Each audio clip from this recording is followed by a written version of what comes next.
Is céile máchail faoi chrúchas cluine atá briste ag na bancnaí go bunúsach tá rógracht agus cneamhreacht na mancéirí le linn an cliché eacnamaíochta tréistil an díon orthu rud a ágans ahar na cluine san ospidéal psichiatrach agus beartaí na mhac díalta sa bhainteach na bancéirí agus is faoi sin atá an scéal.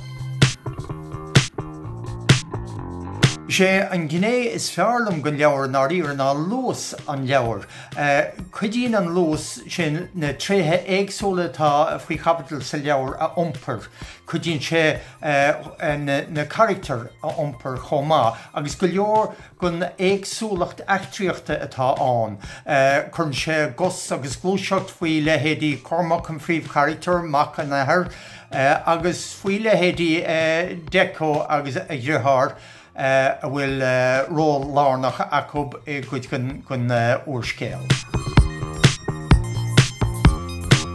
Na leabhar eile tar na bacán agam faoi láthair tá mé díorach tíoch chun deirí le leabhar béarla comisiúnú ag feidearthóir Sasnach atá béidir ceithre óra níos fuide ná máchail so leabhar mór sin. Chomáile sin tá mé séisiú leabhar de dhégóirí an Ghaeilge ceann atá lonathe sa spás agus lonathe timpeall ar rud atá tarlú atá bheith sa tíoch chun cín go lua i gceann bliana nó mar sin.